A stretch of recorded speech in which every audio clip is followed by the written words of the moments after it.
Hello everyone, and welcome to this video that I have been wanting to make for so long. So in today's video, we're going to be talking about the low digestive secretion and toxicity connection. Okay, so these two things seem like they are sort of disconnected in the world of wellness, right? We have toxicity issues and detox work over here, and then we have, digestive secretion and gut work over here, and how do they intersect? In what world do they come together? In this world, in this video, I want to take a minute to just really uncover the linkages here. So let's take a moment to first go over kind of the landscape of modern food sensitivities. So according to the CDC, between the years 1997 and 2011, food allergies increased by 50%. That is so much of an increase. And that's only measuring food allergies. So like things like anaphylactic shock, what we call IgE responses to foods. And there are actually 4 different kinds of immune reactions to foods, and so that is only measuring one of those. So beyond these allergic responses that have increased in prevalence in a really short amount of time, we're also seeing all of the other immune-mediated responses to food increase as well.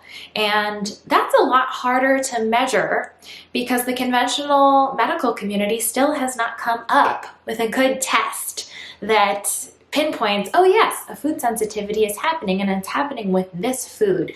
That is something that the medical community has largely failed us in. There are so many of us out there dealing with food sensitivities who are really sick of being gaslighted by our doctors about it. Can I get an amen? So when we're thinking about this food sensitivity issue, it's sort of interesting to think about how new these problems seem to be.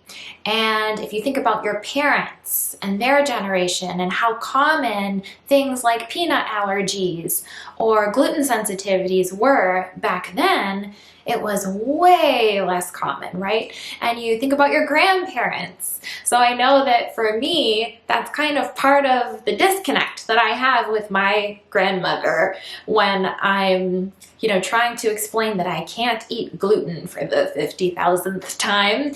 And to her, that's just such a strange thing, right? Because when she was young, when she was growing up, nobody was sensitive to gluten, and gluten is a completely ordinary, healthy food to her. It really stretches her imagination to understand that my body doesn't do well with gluten, and that's something I have to explain to her over and over and over again. I'm sure a lot of you feel my pain on that. But part of how I can kind of extend grace in those conversations and be patient with my darling grandmother is that I know that she has just not had any exposure to we weirdos who have gluten sensitivities in her past. That's because this is largely a modern phenomenon, right? And so, there are a lot of things that have changed in our food supply, and I certainly think that those things are worth considering in the conversation of why this is happening at such an increased rate in modernity. But I actually view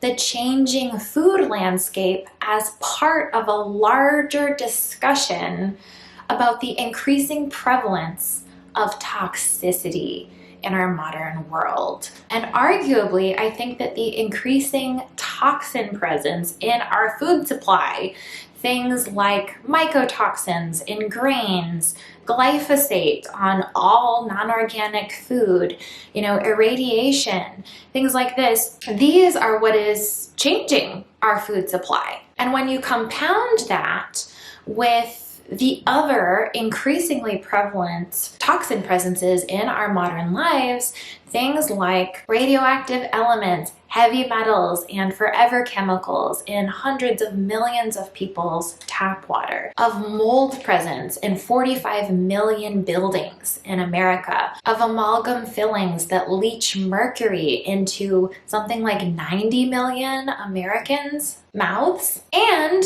the fact that the EPA, our toxin regulatory body here in the US, openly admits that they are documenting over 86,000 toxic chemicals, not just chemicals, toxic chemicals that are actively circulating in our environment and by extension that we are constantly exposed to. What we see is this greater narrative of exponentially increasing toxic burden on our human bodies, and this sort of mismatch between that presence and our physical ability to keep up and detoxify everything that we need to detoxify. So what does all of this have to do with my IBS, my IBD, my gastritis, my GERD, my acid reflux, my autoimmune condition?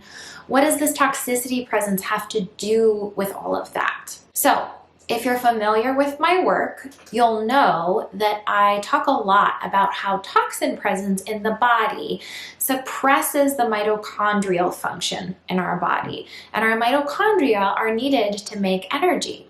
What do we use energy for in our bodies? Pretty much everything. Muscle contraction, hormone signaling, and yes, digestive secretions. So when we have this increased toxin presence in our lives, our mitochondria shut down, and that leads to less and less cellular energy that is available for our bodies to power things like digestive secretion output. So from my detox, mitochondria-centered perspective, what I would expect to see if somebody had an increased toxin presence in their body and suppressed mitochondrial function would be lowered digestive secretions. Now, when you have lower digestive secretions, the long and short of it is that your food stops getting broken down. And when your food remains largely intact, it's going to be well poised to cause a lot more damage in your sensitive intestines that are made of a lot more fragile tissue. When your intestines get damaged by these big intact food particles, then that barrier function of the gut lining is completely shot to heck, right? So everything that we ingest can then leak out of the intestines where the immune system can tag it. And that's when food sensitivities develop, all of these other chronic gut issues that we've talked about can develop. And the solution presented by most gut experts on the market is to throw glutamine at it, throw DGL at it, these classic gut healing nutrients that are focused on the intestines and that can definitely help with symptoms for a while. But if we don't get to why the digestive secretions are low, and if we don't augment those digestive secretions in the meantime so that that big intact food stops tearing up the intestines, then we're not going to get anywhere, okay? So just in case you are kind of tilting your head right now and being like, I don't really get this whole toxin digestive secretion thing, it's actually well documented in literature. We actually have papers that link low or impaired digestive secretion output of the stomach acid, the pancreatic enzymes, and the digestive bile, secretions that are needed to properly digest your food. We have papers that link deficiencies in these things to mold presence in the body and mycotoxins, endotoxin presence in the body. Endotoxin is also called lipopolysaccharide or LPS, and it's produced by pathogenic bacteria and parasites. Heavy metal presence in the body and pollutants like BPA. forever chemicals, right? So all of these things have literature behind them showing when these things are present in the body, the digestive secretions don't work. So check-in time. If you're somebody who is dealing with chronic gut issues, who is dealing with food sensitivities, and you have already thrown the kitchen sink at those problems, trying to solve them with maybe stool tests, food sensitivity tests, a bunch of antimicrobials, super intensive elimination diets. You know, if you've done all of this stuff and maybe you feel better for a little while, but then everything just kind of comes back eventually, I implore you, pay attention to your toxicity level, okay? This is also a relationship that I have just observed time and time again in my clients who I work with privately. You know, somebody will come to me dealing with super intense food sensitivity, reflux, bloating, digestive distress after meals.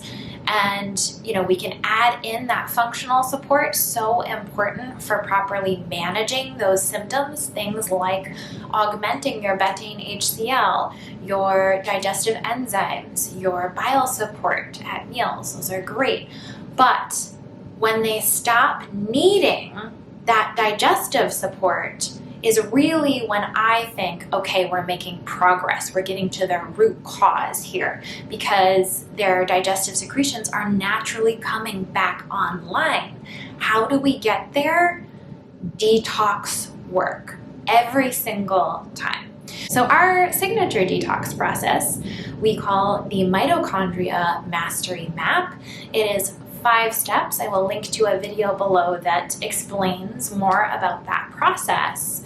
But if you want to get to the heart of your digestive secretion issues, your food sensitivity issues, then you have to walk the steps of the Mitochondria Mastery Map. That is the only way that you will get to the root cause, those toxin presences. All right, so finally, I'd just like to kind of close out by pointing out this sort of 4-part cycle that happens when we have increased toxin presence in our body as it pertains to our digestion. So the first thing that happens, we have an increased toxin presence in our body. The second thing that happens, our digestive secretions become suppressed. The third thing that happens is food maldigestion, right? We need our secretions to be online and strong in order for proper food breakdown to happen. So then due to the food maldigestion, the fourth thing happens, which is nutrient deficiencies and impaired detoxification pathways, right? So when our digestion isn't working correctly, we cannot detoxify because the primary way that toxins leave the body is through the stool, right? How do we get things into our stool? Digestion, the gut, right? So if you have a liver that is really struggling to keep up with your digestion because of impaired digestive secretions, your liver is also going to be less able to conjugate those toxins.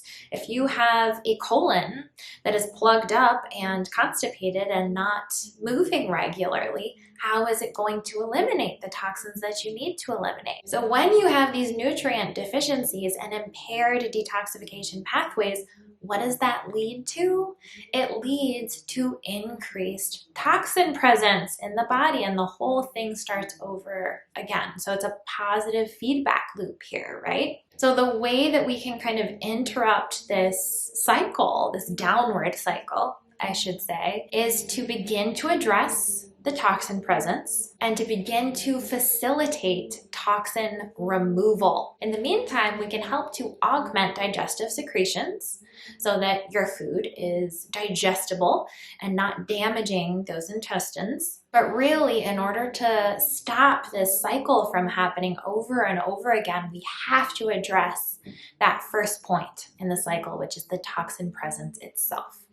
And my friends, that's what we've created programming over at Gutsy Green in order to do, right? We have funnel flush if you want a DIY first step option to opening up your detox pathways through optimizing your drainage funnel.